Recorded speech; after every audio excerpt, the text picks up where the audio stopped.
সাবেক উপদেষ্টা আসিফ মাহমুদ সজীব ভুঁইয়া গত ১.৫ বছর ধরে প্রেম করেছেন একজনের সঙ্গে আর সুযোগ বুঝেই বিয়ে করে ফেলেছেন অন্য আরেকজনকে। আর সেই সত্য প্রকাশ করল আজকের কণ্ঠ।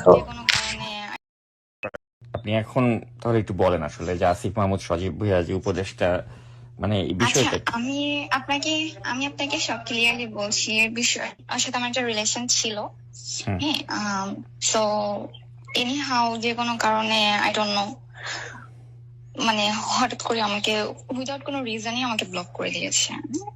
এখন কেন ব্লক করছে সেটাও আমাকে বলে না, রিজনটাও আমাকে বলে না। আমি জানিও না যে কেন ব্লক করেছে বা আমি কি করেছি। সো মাঝে মাঝে মানে যখন ওকে মনে পড়ে তো আমি ওকে মেসেজ দিই, দ্যাটস ইট, নাথিং এলস।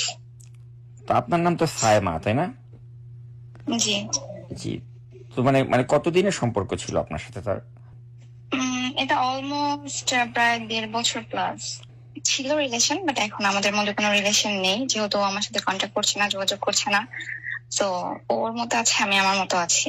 আচ্ছা, নাকি এটা আপনার কি মনে হয় যে সে যে সম্প্রতি চট্টগ্রামে যে বিয়ে করলো চট্টগ্রাম ইউনিভার্সিটির একজন স্টুডেন্টকে, এটার কারণেই কি মানে আপনার সাথে সম্পর্কটা সে কন্টিনিউ করছে না বা এরকম কিছু? আসলেই ও বিয়ে করেছে, আমি তো জানি না এটা।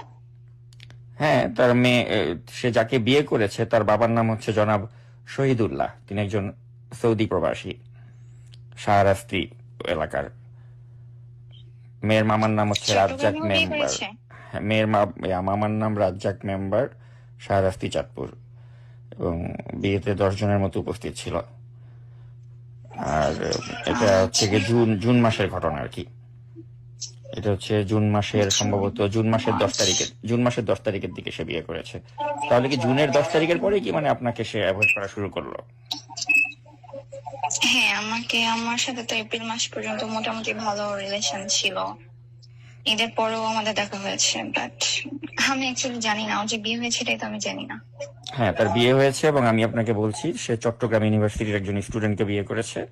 এটা জুন মাসের ফার্স্ট উইকে বা ১০ তারিখের দিকে হয়েছে আর কি। এবং মেয়ের বাবার নাম হচ্ছে শহীদুল্লাহ।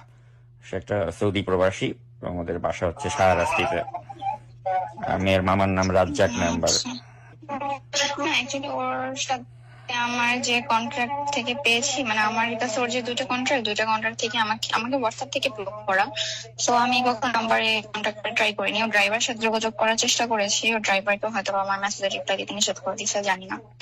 সো যাক, যদি কেউ কাউকে ঠকায় ভালো থাকে, বলার কিছু নেই। কি করার আছে এখন বলেন? আমি তো অ্যাকচুয়ালি এখন যদিও বিয়ে করে ফেলে, ইন কেস অফ বিয়ে করে ফেলে, সেক্ষেত্রে তো আমি ওর বিরুদ্ধে যে কিছু করতে পারবো না।